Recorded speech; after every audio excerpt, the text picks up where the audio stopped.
Jesus Christ.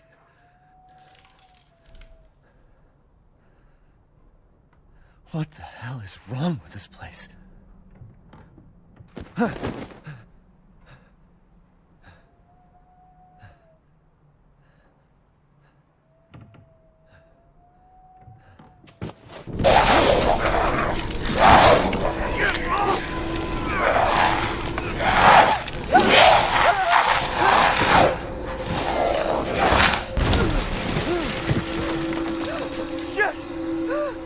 Hey, I was using those fingers, you jerk! Game over, yeah!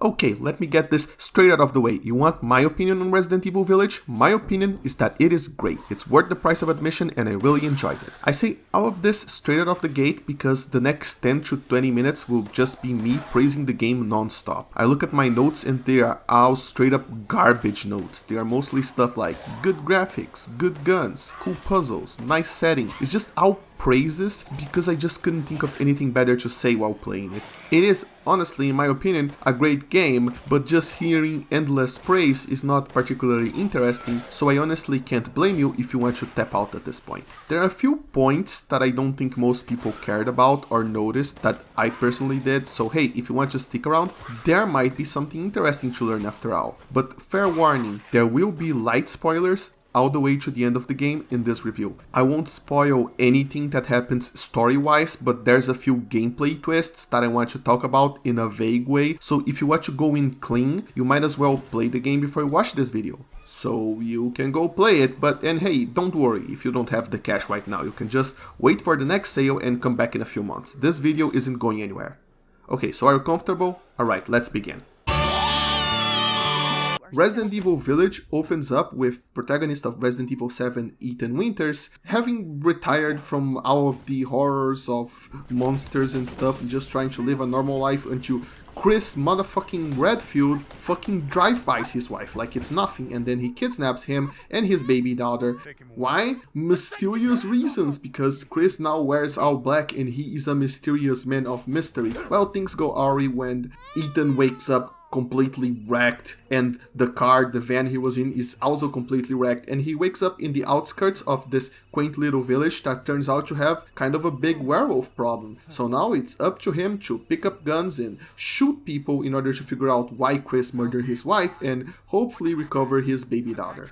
In order to save her, however, he's going to have to use guns. Lots of guns. This is basically a first-person shooter game, which is why it's so good that the graphics this time around are really polished and the guns feel very satisfying to shoot. I mean, seriously, just shoot an enemy and don't immediately reload. Just look at the gun. You're going to see the smoke from the heated barrel seeping out of it. It's amazing. The look of the game is amazing. The entire game looks amazing in terms of graphics, but not just in quality or realism. It also is very well crafted. There is this style that permeates the entire game of this gothic horror, grand scale adventure kind of thing. And if there's something that I admire in Resident Evil 4 was how gray and similar looking the entire castle area was, and yet it was still so visually interesting. Here, the game takes a completely different approach. The castle is gigantic and it's amazing and it's really cool, but it's also very different. Each part of it feels completely unique and easily identifiable, like an actual castle people would live in. And by the way, you better gear up for the Resident Evil 4 references, because yeah, this game is basically Resident Evil 4 in first person. Just like Resident Evil 4, this game is more action-focused than the previous entry, and just like Resident Evil 4, instead of having simple slots for your inventory, instead you got this whole inventory Tetris thing going on. And just like Resident Evil 4, there is a merchant that sells you weapons. But unlike Resident Evil 4, this merchant isn't just a random dude. He is an actual dude with an actual personality. Not that the merchant from Resident Evil 4 didn't have personality, but what I mean is he's more fleshed out, if you know what I mean. He sells you weapons, he upgrades your weapons, he sells you ammunition, he sells you health, and perhaps most importantly, he allows you to use the meat from random animals you kill around the game in order to cook to get permanent upgrades to your character, which, you know, is just a fact that I love. That the upgrades are permanent, because if you did just temporary upgrades, I would always be questioning myself when to use them, and I'll probably just get a bunch of them in my inventory to the end of the game and end up never using them. The classic, don't use the thing that is useful because you might need it later, and then you end up never using it. Well, in this case, the upgrades are permanent, and I'm glad for that. What I'm sort of lukewarm about, I'm not quite sure to feel about, is that the Duke isn't just a guy that's on the sidelines of the story, there to facilitate a gameplay option. He actually plays quite a large role in getting Ethan through the story of the game, even though he isn't actually a part of the story, you know, as in he's not a character with a big history with the village or anything, he's just a plot device, so I'm not sure how I feel about him having such a big role in the story, but ultimately he turns out to be a very fun character, so I'm okay with that. Also, like Resident Evil 4, your main inventory is separated into 3 types of things. There are the weapons and ammunition and stuff that is actually usable in gameplay, which occupies the inventory Tetris part of the inventory. But there is also a separate menu for key items, which are used in puzzles, and also treasures which you can sell for the Duke, and you can combine different parts of different treasures that are broken and scattered across the map to get an even more valuable treasure, which is also just like Resident Evil 4, but unlike Resident Evil 4, they put some quality of life changes where when you get the item, it is very clearly written if the item is combinable or not, and if it is complete or not before you sell it, so you know, it's a lot more convenient this time around. But once again, unlike Resident Evil 4, the places you visit to get these treasures to combine and other things is actually an open world kind of thing. It's not an actual open world. I would compare it more to something like Dark Souls, where every single map is sort of like interconnected, but actually even less than that. What actually happens is that the village itself is sort of a hub level, and you go through all of these other levels to defeat the 4 lords of the village, which are basically the game's big bads. But every time you return from one of those trips to these dungeon kind of places, you get a new item or something that can get you further into the village and also allow you access to the other lords' areas. So it's this sort of Zelda thing where you go to bosses and get gadgets so you can go further, so you can get gadgets so you can go further, and the list goes on. But the gadgets aren't actually usable in gameplay outside of just clearing these barriers. The gameplay for the most part is puzzles, exploration, and shooting enemies in the face. But a big surprise is just how explorable these areas are. There are entire areas and bonus bosses and this sort of mini dungeon things that you can get to that are completely optional. There's actually quite a lot of room for exploration, especially in the very first dungeon of the game, Castle Dimitrescu, which is sort of like an old Resident Evil style place where you have to gather items and explore to unlock doors to get more items so that you can complete puzzles and explore, all while zombies are at you and invincible enemies constantly stalk you through the houses. A very, let's say, classic Resident Evil experience, which is all the more surprising because Castle Dimitrescu, despite being one of the best parts of the entire game, it's completed in like 3 hours, and then you absolutely can't visit it again. So if you left a treasure or something back there, well, good luck for you, which is extremely weird. It is very weird because every single other area in the game can be revisited until you reach the point of no return. So yeah, it's great, it's fantastic, it's basically what people who played Resident Evil 4 and wished it was more like the first 3 games always wanted. It just took them 15 years to get it, which is all the more weird that Capcom just kind of shoves it under the rug after you're done with it for the first time. Oh well. That's not to say that the other Lords areas are bad at all. They are all different with their own unique gimmick. Some are longer than others, some are larger than others, but all of them were very, very good. they all left me satisfied, and the lores themselves and the writing around them is also very cool. If there's a sin committed here, is that we don't get to spend much time at all with them compared to, say, the villains of Resident Evil 4 who constantly called Leon to laugh in his face before he shot them in the face. They all have unique, memorable boss battles, and they're all very fun to be around, and honestly, I just like them. Special props to one of them, which I ain't going to spoil, for having one of the scariest sequences in all of Resident Evil. The only thing I don't like about the sequence is that it removes your weapons, because I always thought horror games without weapons are just a very, very cheap way to make you feel helpless and afraid. But in this case, it's kind of necessary since the sequence involves invulnerable enemies, and you probably just waste a bunch of ammo and then get really, really mad at the game for wasting your ammunition. So I suppose for this time, I shall make a concession. But yeah, if anyone ever told you, hey, they're making the new Resident Evil less scary than the previous ones, you got a bunch of guns, boy, you have no idea what's coming for you. This shit can get really, really scary.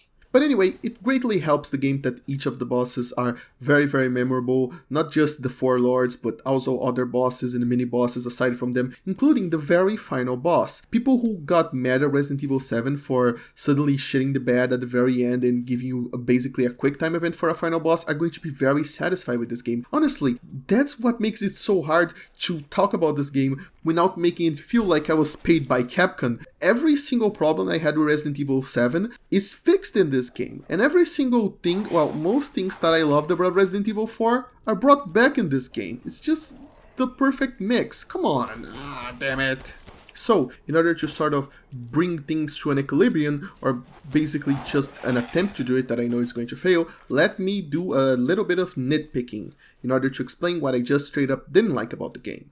I didn't like that the pause button shows up during cutscenes. You know, that button that shows up that you can skip the cutscene? It's great that you can skip cutscenes. It's amazing for repeat playthroughs, but I don't like that the slightest shake of the mouse is going to make it show up. This is because a lot of cutscenes, in fact 90% of them, flow from gameplay to cutscene right back to gameplay, which is another great thing that this game does. But because of that, you never really know when you're supposed to start moving or not, and during cutscenes you can get excited and be like, oh, I have to shoot or I have to move, and then you do, and the immersion is completely broken by that damn button, which you're supposed to show. You're not supposed to see any HUD at all in order for you to get fully immersed on the gameplay to cutscene to gameplay. But that button kind of ruins everything. And because it doesn't show up when you mash buttons as well, perhaps that would be a reasonable thing to do. It shows up at the slightest touch of the mouse, it just ruins everything.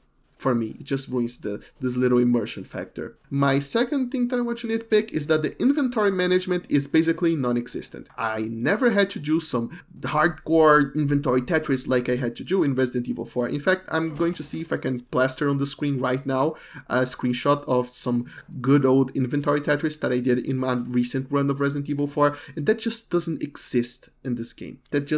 It does not happen. I just kept buying inventory expansion upgrades from the Duke whenever they showed up, and I never even had to reorganize anything. It just feels infinite. Like, why even bother making this inventory Tetris if you're not going to do anything with it? It feels like a missed opportunity in my opinion. And another problem that I had is that late in the game you get sort of the Magnum, and the Magnum is very, very powerful and has very, very little ammunition. That is normal for Resident Evil games, but I found out that there are quite a few encounters that are trivialized by the Magnum. Like, I found this super-sized hidden boss in this water mule kind of place, and he had this entire arena that had lots of explosive barrels and stuff all around, and I know I'm technically dumb for doing this, because if I used the explosive barrels I could have saved up ammunition, but my first instinct was just to unload my Magnum on it, and 6 shots later he was dead. On normal difficulty. I think it was about 6 shots. And yeah, this entire arena just went to waste because I could just unload my Magnum into him.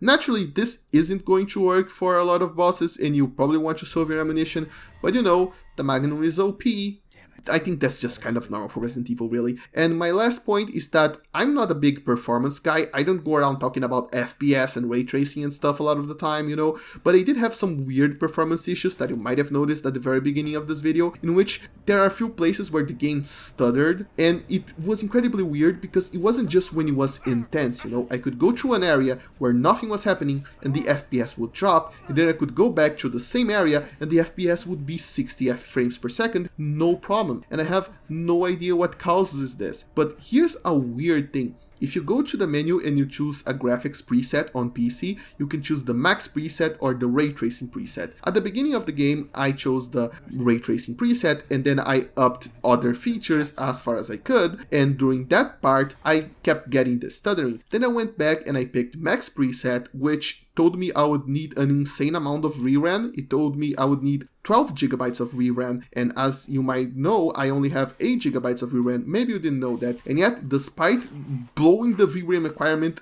all the way through, guess what? It went perfectly fine. All I had to do is turn off the ray tracing and basically turn up everything else using this preset, which makes me feel like maybe there's some weird stuff going on. Like maybe the RTX 3070 just isn't as good at ray tracing as Nvidia said, or maybe Capcom isn't as good as making ray tracing work. But yeah, if you're willing to go without ray tracing, you can turn this game up all the way to the max setting, even if you don't have the VRAM, and it runs buttery smooth. But with ray tracing on, there is some weird stuttering that happens sometimes, and it doesn't even repeat in the same place. I don't know what to do about that. I don't know what to say about that. That's just a thing that happened to me. So yeah, watch out for that if you're playing on PC when you're selecting the graphics you want. Now, here's a few good things that I really enjoyed that other people might have a very different opinion from me. Okay, first of all, it's the puzzles. Some people consider the puzzles too simple, but I consider them to be very reasonable.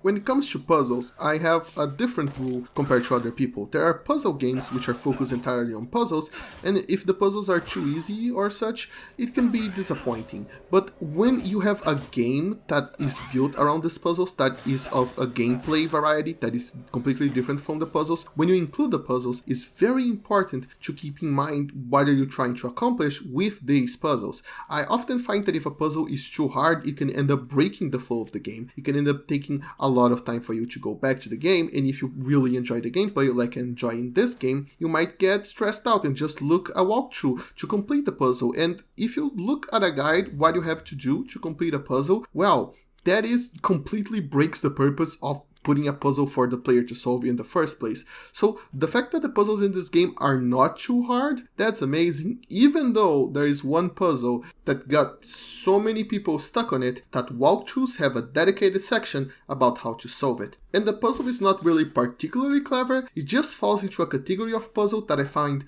very annoying. It is the puzzle where the puzzle itself is easy, but you don't know, or you know but you don't know how you're going to have to find pieces that are scattered outside the puzzle itself. So in this case, it's not even that. It's barely even a puzzle. It's just a bunch of pieces that you have to find that are hidden very well to the point they can become a pixel hunt. And that can get annoying. But outside of this puzzle, all of the other puzzles are designed very well. There is a section of the game that is nothing but puzzles, and I got stuck there for a while trying to figure out how the pieces fit, which wasn't this segment, by the way, which was a lot more satisfying when the pieces fit. But most of the time, it's just these very simple puzzles, but they're not something that you can usually just do it brain dead. You have to figure out a little logic. It just breaks up the shooting, but doesn't get you to spend too much time on it, which preserves the flow of the game, and that I love.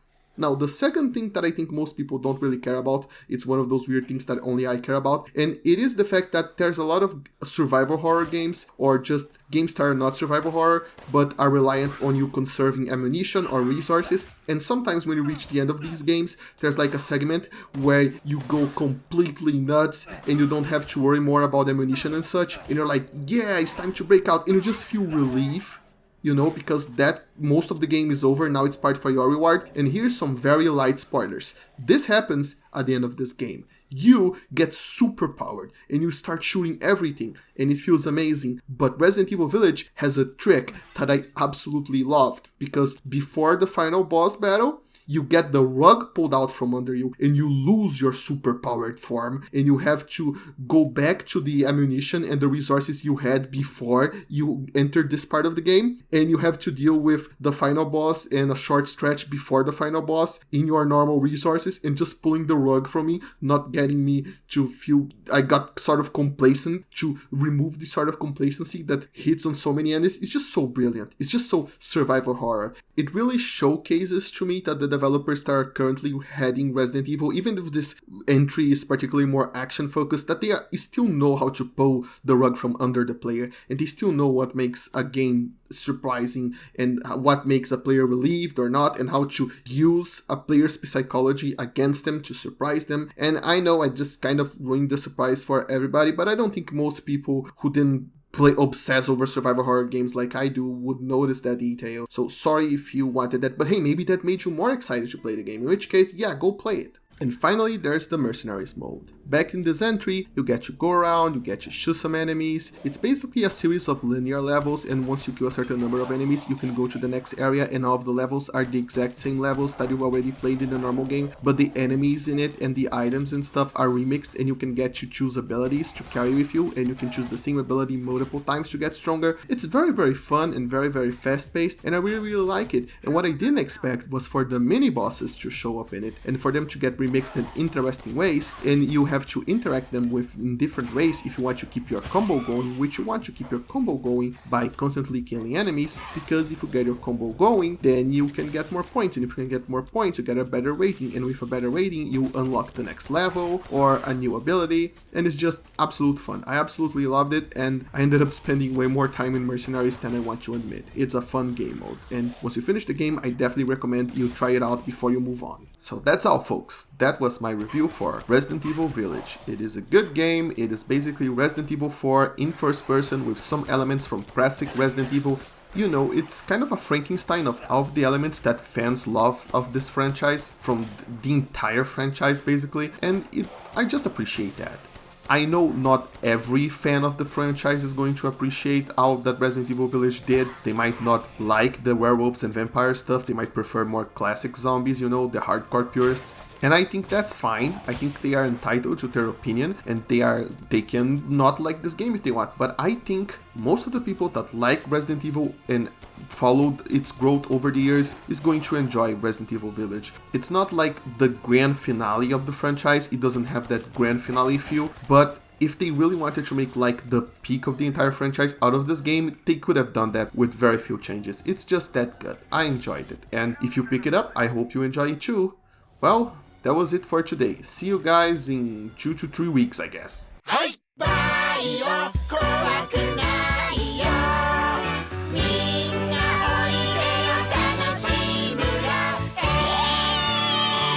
Oh yeah, and Lady D is very cool. She sort of stalks Ethan like a tyrant from the previous games, but I just didn't get to see enough of her. I barely saw her walking through the castle, and she just didn't feel as threatening as Mr. X. That's pretty much all I have to say about that.